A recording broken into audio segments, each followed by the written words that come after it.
अरे बेटा, ऐसा है तो घर आ जाना तू। फिर क्यों इतना काम करना है तुझे वहाँ? जी किससे बात कर रही है? अच्छा, तो ननद जी के ससुराल में परेशानी होने लगी। अरे वही तो माँ, यही तो। कितनी ठंडी पड़ती है माँ। मेरी जेठानी, मेरी सास, मेरी ननद मुझे सब परेशान करते हैं। माँ बोलो ना, मैं छोटी हूँ तो क्या सबकी नौकर हूँ? अरे बेटा, मुझे भी यही बात अच्छी नहीं लगती है। छोटी है तो क्या नौकर है, जेठानी है तो क्या मालकिन बन जाएगी? अरे बेटा, सास होती है मालकिन, जेठानी नहीं होती है। वही तो माँ, मैं बहुत परेशान हो रही हूँ सच में। क्यों, दामाद जी कुछ नहीं कहते हैं क्या? अरे नहीं माँ, वो तो कुछ नहीं कहते हैं। वो तो बीच में बोलते भी नहीं है। कहते हैं माँ कुछ कहती है तो तुम्हारे भले के लिए कहती है। अच्छा, दामाद जी को तो मैं बताती हूँ। बेटा तू ऐसा कर, बैग पैक कर ले और अपने मायके आ जा तू। माँ ठीक है, मैं अभी बैग पैक करके अपने मायके आ जाती हूँ। बताओ तो जरा, मेरी बेटी के ससुराल वाले मेरी बेटी को चैन से जीने भी नहीं देते हैं। अरे माँ जी, क्या हुआ दीदी को? क्या होगा, उसके ससुराल वाले उसे जीने नहीं दे रहे हैं चैन से। सच में माँ जी, ऐसा तो नहीं करना चाहिए था। दीदी के ससुराल वालों को बहुत गंदे हैं वो लोग। इससे तो अच्छी मेरी ससुराल है। मेरी सासू माँ मुझे पलकों पे रखती है, पलकों पे। बताओ तो, कैसे हैं दीदी के ससुराल वाले निकम्मे? दीदी तो मेरी बहुत अच्छी है। अरे वही तो बहू, मैं भी तो कहती हूँ कि मेरी बेटी कितनी अच्छी है, लेकिन उसकी किस्मत बहुत खराब है जो उसे ऐसा ससुराल मिला है। माँ जी, मैं भी तो आपसे वही कह रही हूँ। जब दामाद जी घर पे आते हैं तो यही दिखाते हैं कि वो कितने अच्छे हैं, कितने संस्कारी हैं, लेकिन यहाँ से दीदी को ले जाके वहाँ बिठा देते हैं। फिर उन्हें कोई मतलब ही नहीं रहता। देखो तो दीदी का अपने क्या हाल हो गया है वहाँ। अरे बहू, इसीलिए तो मैंने अपनी बेटी को बुला लिया है यहाँ। हाँ माँ जी, आपने बहुत अच्छा किया। अब दीदी जब यहाँ आ जाएंगी तब इनकी सास, ननद और देवरानी जेठानी को खूब पता चलेगा। बताओ तो, दिन रात मेरी बेटी काम करती रहती है, जरा सा भी आराम नहीं करने देते हैं वो लोग उसे। बहू, इसीलिए मैंने अपनी बेटी से कहा बैग तैयार करके तू यहीं आ जा। अरे माँ जी, आपने बिल्कुल सही किया है। ऐसे लोगों के साथ ऐसा ही करना चाहिए। माँ जी, जब दीदी यहाँ आ जाएंगी ना, तब देखना उनकी ससुराल वालों का क्या हाल होता है काम कर करके। बहू, छोटी बहू। जी माँ जी। देखो, आज मेरी बेटी आने वाली है घर पे, इसलिए उसके मनपसंद का खाना बना देना। अरे माँ जी, अभी दीदी एक सप्ताह पहले तो गई थी। क्यों, क्या हुआ? सब कुछ ठीक है ना उनकी ससुराल में? छोटी, तुम्हें एक बार में जो बात बोली जाती है तुम्हें समझ में नहीं आता है क्या? तुम्हें समझ में नहीं आ रहा है कि माँ जी ने कहा है उनकी बेटी आ रही है, यानी हमारी और तुम्हारी दीदी आ रही है, तो एक बार में बात सुन लिया करो। माँ जी ने कहा ना उनकी पसंद का खाना बनेगा, तो जाओ बनाओ जाके, चलो यहाँ से। तो दीदी, मैंने आपसे थोड़ी ना पूछा है, मैंने माँ जी से पूछा है। मैंने माँ जी से पूछा है, आप क्यों जवाब दे रहे हैं? माँ जी देख लीजिए आप, यही इज्जत है मेरी इस घर में। मैं वैसे भी बहुत गुस्से में हूँ, इसलिए मैंने जो बोला है वो काम कर जाके। छोटी, अरे दीदी आप आइए आइए, बैठिए आके। छोटी, क्या बात है, सब ठीक है ना? हाँ दीदी, सब ठीक है। अरे मेरी बेटी डॉली आ रही है। अच्छा अच्छा, अच्छा है, आ जाए। मायके में 2-3 दिन रह ले मन से, तो मन भी फ्रेश हो जाता है। अरे दीदी, 2-3 दिन के लिए रही, मैं उसे हमेशा के लिए बुला रही हूँ। क्या, हमेशा के लिए? हाँ दीदी, तो क्या करूँ, उसे ससुराल में परेशान होते हुए देखूं? मैं अभी घर में हूँ, क्या मेरे घर में उसके लिए किसी भी चीज की कमी है? माँ, अरे बेटा, आ गई तुम? अरे ताई जी भी बैठी हुई हैं। नमस्ते ताई जी। बेटा खुश रहे हमेशा तू। अरे बहू, तेरी ननद आ गई है, उसके लिए चाय नाश्ता ले आओ। और डाली, और बताओ, तुम ठीक तो हो ना? हाँ हाँ ताई जी, मैं बिल्कुल ठीक हूँ। अरे डाली बेटा, घर में सब ठीक तो है ना? अरे माँ, अब मैं आपको क्या बताऊँ, मेरी सास, मेरी जेठानी, मेरी ननद बहुत दुखी करे हैं मुझे वहाँ। बहुत परेशान करते हैं, सारा काम मुझसे ही करवाते हैं, अपना तो ठाट से बैठे रहते हैं। उनके लिए तो काम काम काम, बस काम काम ही है। जरा देर के लिए किचन से बाहर भी नहीं निकलने देते हैं वो लोग। अरे माँ, आपको पता भी है इन लोगों के चक्कर में मुझे तो सारा सारा दिन किचन से निकलने को ही नहीं मिलता। कभी ये बनाओ, कभी वो बनाओ, पता नहीं कितनी अलग अलग सबकी फरमाइशें रहती हैं। और कभी ये काम करो, कभी वो काम करो, कभी कपड़े इनके धुलो, कभी उनके धुलो। अरे माँ, इतना जाती हैं, कुछ कहने की बात ही नहीं। मैं तो थक जाती हूँ सच में माँ, मैं तो थक चुकी हूँ, परेशान हो चुकी हूँ। हाँ हाँ, तुमने फोन पे मुझे बताया था। अब तुम यहाँ आ गई हो ना, तो आराम से यहाँ रहो। क्यों दीदी, सही कह रही हूँ ना? दीदी नमस्ते। हाँ नमस्ते। भाभी नमस्ते। छोटी, मैं चलती हूँ, मुझे कुछ काम याद आ गया, किसी दिन आती हूँ फिर। मेरी बेटे के लिए नाश्ता लेकर आ। जी माँ जी। अच्छा बेटा, चाय पी और मुझे बता जल्दी जल्दी क्या हुआ वहाँ पे। मेरी फूल जैसी बच्ची पे क्या जुर्म ढाए हैं उन लोगों ने? माँ, मेरा तो जीना ही हराम कर दिया है मेरी सास, ननद और जेठानी ने। माँ, मैं उस घर में अब नहीं जाऊंगी। अरे बेटा, मैं तुझे जाने ही नहीं दूंगी, तू जाएगी क्या? बेटा, अभी तेरा माँ पापा जिंदा है, अभी तुम्हें टेंशन लेने की कोई जरूरत नहीं है। अब तुम यहीं रहो। हाँ माँ, ठीक है। अरे दीदी आ गई। नमस्ते दीदी। नमस्ते नमस्ते भाभी। दीदी, आपने बहुत अच्छा किया जो आप अपनी ससुराल छोड़कर अपने मायके में आ गई। बहू, ठीक ऐसे ही अपनी ननद का हमेशा साथ देना तुम। बहू, मेरे बाद एक तू ही तो है जो मेरी बेटी का हमेशा साथ देगी। हाँ हाँ माँ जी, आप बिल्कुल दीदी के लिए टेंशन मत लीजिए। हाँ बहू, मैंने इसीलिए तो इसे हमेशा के लिए यहाँ बुला लिया है। एक तुम्हारी ताई जी आई थी, मेरी बेटी को देखते ही और सुनते ही बातें यहाँ से निकल गईं। देख लो बहू, आते ही मेरी बेटी के आस पड़ोस के नहीं, सबसे ज्यादा तुम्हारी ताई जी के जलन होने लगती है। अरे माँ जी, ताई जी तो हमेशा ऐसी ही बातें करती हैं, उनकी बातों पर क्या ध्यान देना, वो तो ऐसी ही है। माँ जी, कोई जरूरत नहीं है दीदी को उनके ससुराल भेजने को। क्या हमारे घर में खाने को नहीं है? जो हम लोग खाएंगे वही दीदी खाएंगी। माँ जी, देख लेना, इनके ससुराल वालों को थोड़े दिन में ही अकल आ जाएगी। और क्या बहू? और दीदी, अब बिल्कुल भी चिंता मत कीजिए, आप अपने मायके में आई हो, कोई जरूरत नहीं है आपको चिंता करने की। और ननद तो होती ही है खून पीने वाली। क्या भाभी, क्या कह रही हो आप? अरे दीदी, मैं आपकी ननद के बारे में बात कर रही हूँ, आपके बारे में नहीं। दीदी, आप यहाँ आराम से रहिए, कोई टेंशन वाली बात ही नहीं है। अरे भाभी, क्या कर रही हो आप? मैं खाना बनाने की तैयारी कर रही हूँ। भाभी, आप मेरे लिए ना मीठे वाले पॉपकॉर्न बना देना, क्योंकि मुझे अभी हल्की फुल्की भूख है, अभी तो खाना बनाने में टाइम है ना। ठीक है दीदी, बना दूंगी। माँ जी, दीदी की ससुराल से फोन आया अभी तक या नहीं आया? आया था बहू, लेकिन मैंने उठाया ही नहीं। अरे बहू, मैं क्यों फोन उठाऊं? जब मेरी बेटी को यहीं रहना है तो मैं फालतू की बकवास उनकी क्यों सुनूं? मेरी बेटी मुझ पर बोझ थोड़ी ना है। माँ जी, आपने बिल्कुल ठीक किया जो उनका फोन नहीं उठाया।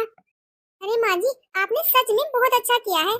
मेरी ननद वहाँ दिन रात काम में लगी रहती थी, अब इन लोगों को पता चलेगा काम कर करके। दीदी को वहाँ रहना ही नहीं है तो फालतू की बकवास उनकी क्या सुन के फायदा है? अरे माँ, माँ, अरे क्या बात है बेटा, क्यों चिल्ला रही है इतना? माँ देखो ना, मैंने बाथरूम में कपड़े डाले थे धुलने के लिए, भाभी ने धोए ही नहीं है। अरे ये छोटी कैसी है, दीदी के कपड़े ही नहीं धुले उसने, दीदी का जरा भी ध्यान नहीं रखती है छोटी।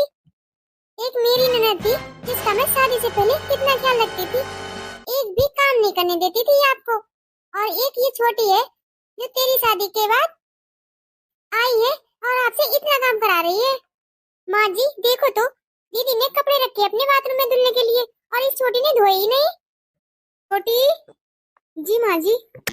तू मुझे ये बता, तुझे मेरी बेटी के कपड़े धुलने में परेशानी आती है? नहीं तो माँ जी। नहीं तो क्या छोटी, ये दीदी झूठ बोल रही है। माँ जी देख लीजिए, इन्होंने अपनी छोटी ननद के कपड़े भी नहीं धुले। नहीं नहीं माँ जी, ऐसी कोई बात नहीं है। बहू, ऐसी बात नहीं है, तो तूने डाली के कपड़े क्यों नहीं धुले? अरे माँ जी, मैं सुबह नहाने के लिए बाथरूम में गई थी, तो वहाँ जितने भी कपड़े पड़े थे मैंने सारे धुल दिए थे। अभी मैं खाना बना रही हूँ, अब जब मैं खाना बना रही हूँ तो दीदी बाथरूम में कपड़े डालने गई तो मैं कैसे धोऊं? मैं तो अभी खाना बना रही हूँ ना। मैंने तो दीदी को बोला भी, दीदी कपड़े रख दो, मैं बाद में धुल दूंगी, जब सुबह उठूंगी नहाऊंगी तो सारे कपड़े धुलूंगी, तो दीदी के भी उसमें धुल दूंगी। पर भाभी, मुझे तो कपड़ा धुला हुआ अभी के अभी चाहिए। दीदी, अगर आपको कपड़ा अभी धुला हुआ चाहिए तो आप ऐसा करिए, आप कपड़े खुद धुल लीजिए, क्योंकि अभी मेरे पास टाइम नहीं है धुलने के लिए। अरे छोटी, तू कैसी भाभी है, ऐसे कोई अपनी ननद के मुंह पे मना करता है? दीदी वो क्या है ना, दीदी अगर 1-2 दिन के लिए यहाँ आई होती तो मैं इनका काम हंसी खुशी से कर देती, और वैसे भी मना तो नहीं करती हूँ, मैं इस टाइम खाली ही नहीं हूँ। लेकिन दीदी तो यहाँ पे हमेशा के लिए आई हैं। अब आप ही बोलो मैं कितना काम करूंगी इनका। और दीदी वैसे भी आप तो खाली ही है ना, तो क्यों नहीं धो देती अपनी नंद का कपड़ा।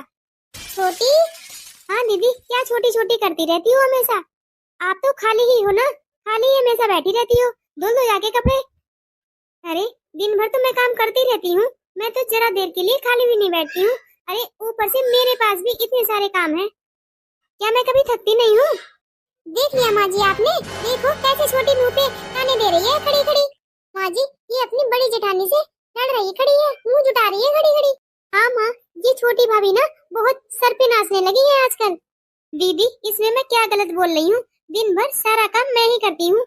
अगर आप लोग थोड़ा थोड़ा काम अपना अपना कर लोगी तो क्या बिगड़ जाएगा आप लोगों का। और जेठानी जी आप माँ जी के साथ बैठकर हाँ हाँ उनकी मिलाती रहती हैं, अगर आप थोड़ा बहुत काम कर लेंगी तो कुछ हो नहीं जाएगा तुम्हें, ना ही बड़ी से छोटी हो जाओगी आप जो बोलती रहती हो ना कि मैं जेठानी हूँ, मैं तुमसे बड़ी हूँ, सास के बराबर होती है जेठानी। आप इतनी बुढ़ी तो नहीं हो गई हो जो माँ जी के साथ बैठती हो खड़ी रहती हो हमेशा काम नहीं करती हो। अरे आप भी इस घर की बहू हो और मैं भी इस घर की बहू हूँ, अगर थोड़ा बहुत काम कर लोगी तो कुछ हो नहीं जाएगा, ना ही तुम्हारा बिगड़ जाएगा कुछ। जेठानी जेठानी जेठानी बस नाम के ही जेठानी हो। माँ जी देख रही हो आप, छोटी बहू जब तुझे यहाँ अच्छा नहीं लगता है कि जेठानी और सास बैठी रहती है और ननद भी काम नहीं करती है, तो ऐसा कर तू भी जा अपने मायके चली जा। बहू तू अपना बैग पैक कर ले और चली जा अपने मायके। अरे नहीं नहीं, छोटी नहीं जा सकती, अगर छोटी चली गई तो सारा काम मुझे करना पड़ जाएगा। माँ जी आप मुझसे ये क्या कह रही हो, मैं क्यों जाऊँ मायके, मुझे काम करने में कोई दिक्कत नहीं हो रही है तो मैं क्यों जाऊँ मायके। देख लो माँ जी मैं कहीं नहीं जाऊंगी, लेकिन आप जो अपने साथ में बड़ी दीदी को बिठा बिठा के रखती हो ना, तो माँ जी आप एक मेरी बात सुन लीजिए, आज से मैं सुबह का सारा काम करके छोड़ दिया करूंगी। माँ जी मैं अपने हिस्से का सारा काम कर लिया करूंगी, बाकी सब छोड़ दिया करूंगी, फिर काम हो या ना हो आप जाने, आपकी बड़ी बहू जाने। इस घर में जब 2 बहुएं हैं तो दोनों बहुएं बराबर से काम करेंगी, ये नहीं बड़ी बहू पहले आई है तो वो काम नहीं वो सास बन गई, नहीं ऐसा नहीं होगा माँ जी। काम करेंगी तो दोनों करेंगी, वरना मैं तो अपने हिस्से का काम करूंगी, बाकी काम छोड़ दिया करूंगी। माँ जी अब मैं ये सब बर्दाश्त नहीं करूंगी। तू बर्दाश्त नहीं करेगी ना तो ऐसा कर मेरे घर से अभी के अभी निकल जा तू। छोटी तू किस किस को घर से निकालेगी और किस किस का मुंह बंद करेगी, तू अपनी बेटी के मुंह में सब कुछ तहस नहस कर रही है। तुमने अपनी बेटी को ससुराल से यहाँ बुला लिया क्योंकि तुम्हारी बेटी को वहाँ काम करना पड़ रहा था, तो छोटी मुझे ये बता तू अपनी बेटी को कब तक घर में रख लेगी। दीदी जब तक मैं जिंदा हूँ ना तब तक तो मैं रख ही सकती हूँ। हाँ हाँ ठीक है, जब तक तू जिंदा है तब तक तू रख लेगी अपनी बेटी को अपने पास, और जब तू मर जाएगी तब क्या होगा तेरी बेटी का, कभी सोचा है तूने। अरे दीदी इसमें सोचना क्या है, उसके भाई भाभी है ना वो रख लेंगे। माना कि मेरी छोटी बहू थोड़ी टेढ़ी है, बड़ी बहू सीधी है वो रख लेगी। छोटी यहीं पे तो माँ बाप गलतियां कर देते हैं, कभी तूने ये सोचा है कि तेरे रहने पर तेरी बहुएं तेरी बेटी को सम्मान नहीं दे रही हैं, तेरे जाने के बाद क्या खाक देंगी सम्मान, कौन रखेगा इसे फिर, थोड़ा दिमाग लगा ले अभी भी। छोटी ये कड़वी सच्चाई है, छोटी कुछ घर ही ऐसे हैं जिसमें भाई भाभी ननद को ताना नहीं देते हैं, नहीं तो ज्यादातर घर ऐसे ही हैं, अपने भाई भाभी अपनी बहन को घर में रहने नहीं देते हैं। 100 में से ऐसे 2-4 ही घर मिलेंगे जहाँ शादी के बाद लड़कियां खुशी से रह सकती हैं, वरना ऐसा कोई घर नहीं जिस घर में कोई भैया भाभी अपनी बहन को रख पाए हों। देख छोटी बात काम की है ना तो काम तो हर जगह करना होगा, चाहे मायके में हो या ससुराल में हो, कहीं भी और कभी भी बैठे बैठे खाने को कोई नहीं देता है। छोटी असली जिंदगी तभी तक होती है जब तक कि हाथ पैर चलते रहते हैं। देख छोटी मैं तुझे आज बताए दे रही हूँ, तू जिस तरह से बातें करती है कि मेरे घर में खाने की कमी नहीं है, मैं अपनी बेटी को सारी जिंदगी रख लूंगी, देख ऐसा कर करके अपनी बेटी का घर ना तोड़वा, ठीक है। देख छोटी बेटी का घर बसाने की कोशिश कर, और लड़ाइयाँ तो हर घर में होती हैं, तो उसे बैठ के सुलझाया जा सकता है, ना कि बेटी को घर बुलाकर। अरे छोटी तेरी बेटी नादान है, तू तो समझदार है ना। अरे माना कि बेटी ने नादानी में कह दिया कि माँ मैं यहाँ सारा दिन काम करती हूँ, सास ननद और जेठानी मुझ पर हुक्म चलाते हैं, और तूने क्या किया? सुना, बस अपनी बेटी को मायके बुला लिया। अरे तू अपने घर में क्या करती है? तू भी तो अपनी बड़ी बहू को साथ ही में लगा रहती है। तू भी तो अपनी छोटी बहू से ही सारा काम करवाती है। अपने घर में झांका है कभी तूने? कल को अगर ये भी अपनी माँ से शिकायत करे तो इसकी भी माँ उसे बुला लेगी। अरे मेरी छोटी बहू तो इतनी संस्कारी है, तुम लोग इतनी जातियां करते हो उसके साथ, लेकिन वो एक भी बात अपने मायके में नहीं बताती है। बेचारी धीरे धीरे सारा काम करती है घर का, और अपनी बड़ी बहू को तू तो पास में ही बिठाए रहती है। ये क्या बूढ़ी हो गई है या कहीं की महारानी आई है? अब तू बता, तू क्या कर रही है अपने घर में? एक बेटी का घर तोड़वा रही है और दूसरे बेटे का भी घर तोड़ना चाहती है तू। ताई जी, आप इतना मुझे क्यों सुनाए जा रही हो? गलती तो माँ जी ने और दीदी ने की है, मैंने नहीं की है। मुझे तो हमेशा माँ जी मना करती है काम ना करने को, कहती है अब छोटी बहू आ गई है उसे करने दे, तू जेठानी है तो इसमें मेरी क्या गलती है, मैं तो बैठी रहती हूँ तभी। और रही बात दीदी के घर बसाने और तोड़ने की बात, तो इनकी और माँ जी की गलती है। अब ये चाहे अपनी बेटी का घर बसाए या तोड़वाए, मुझे इससे क्या है। बड़ी बहू क्या है माँ जी? मैं क्या जानती नहीं हूँ, मैं जब भी घर से बाहर जाती हूँ बाहर के लोग मुझे गुस्सा वाली नजर से देखा करते हैं। पता है आपको, घर से बाहर जब मैं जाती हूँ तो सब यही कहते हैं ये इस घर की बड़ी बहू है, महारानी है, घर का जरा भी काम नहीं करती है। आपको पता है कितनी मेरी थू थू होती है बाहर। माँ जी आप बताइए, आपने ही तो कहा था कि अब घर की छोटी बहू आ गई है तो तुम्हें काम करने की जरूरत नहीं है, इसलिए माँ जी मुझ पर तो गलती डालिए ही मत। और रही बात ननद जी को रखने की, तो सारी जिंदगी मैं क्यों रखूं? मैं तो नहीं रखूंगी, मैं तो साफ साफ बोल रही हूँ। आप अपनी बेटी का घर संभालिए या तुड़वाइए, मुझे इससे कोई फर्क नहीं पड़ता। मेरे ऊपर मत डालिए क्योंकि मैं इनका भार नहीं लेने वाली हूँ, मैं नहीं ले सकती इनका भार जिंदगी भर के लिए। बड़ी बहू, माँ जी क्या बड़ी बहू लगा रखा है? आप अपनी बेटी को समझाइए, इनसे अपना ससुराल तो संभाला नहीं गया, आ गई मायके में आराम करने के लिए। अरे आपने असली बात पता लगाई, ये अपनी ससुराल छोड़कर क्यों आई है? कम से कम आपको इतना तो सोचना चाहिए था कि मेरी बेटी ने ऐसा क्या कर दिया जो ससुराल छोड़कर इसे यहाँ आना पड़ा। कम से कम दोनों पक्षों की बात सुननी चाहिए थी आपको, लेकिन नहीं, आप तो अपनी मर्जी करेंगी। अरे माँ जी आप कुछ सोचिए, ससुराल में तो हर लड़कियों को काम करना पड़ता है। मैं आई हूँ, मैं नहीं करती थी क्या काम? क्या मैं भी तो करती थी, अब छोटी आई है तो छोटी करती है। दीदी आप बताइए, आपको ससुराल छोड़कर आते अच्छा लगा? अरे जब तक माँ बाप है तब तक रह लेती हैं लड़कियाँ, लेकिन उनके न रहने पर कोई भाई भाभी अपनी नंद को रखना नहीं चाहेगा और न ही रखता है। अब आप ही समझो और संभालो अपना घर, आपको अपना घर बचाना है या तोड़ना है? माँ जी आपकी बेटी को तो हर रोज ताना मिलेगा ही, क्योंकि आपकी बेटी इसी लायक है। बड़ी बहू, अरे छोटी बड़ी बहू क्या लगा रखा है? अब अपनी बेटी का भी घर बसा दे।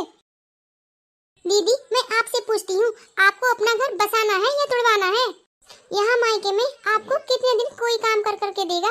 मैं तो आपका साथ नहीं देने वाली हूँ, और मुझे पूरी उम्मीद है कि छोटी भी तुम्हारा साथ नहीं देगी। इसलिए मैं तुमसे कहना चाहूंगी कि आप अपने ससुराल जाइए और अपना घर बसाइए, अपना घर संभालिए। आपका मायका है, हमेशा रहेगा, लेकिन त्योहारों पर, महीने 2 महीने में, साल में आने पर, हमेशा के लिए नहीं। हमेशा के लिए कोई साथ नहीं देता है आजकल, इसलिए तू अपना ससुराल देख। बड़ी बहू सबसे पहले तू घर का बराबर से काम करेगी, और हाँ तुम मेरी बेटी से कहने वाली कौन होती हो कि मेरी बेटी का तुम साथ नहीं दोगी? अरे तेरे बारे में तो मुझे सब पता है। और बेटा डाली, तू दामाद जी को फोन लगा, मुझे अभी बात करनी है दामाद जी से। और तू अपना पैक तैयार कर ले, मैं अभी दामाद जी से बात करती हूँ और तू अपनी ससुराल जाएगी। तो उम्मीद करती हूँ आपको ये छोटी सी स्टोरी अच्छी लगी होगी। तो प्लीज अगर आपको ये स्टोरी अच्छी लगी हो, पसंद आई, तो प्लीज मुझे कमेंट करके जरूर बताएं। और हाँ, वीडियो को लाइक करें, चैनल को सब्सक्राइब करते हुए जाएं। तब तक के लिए राधे राधे, बाय बाय।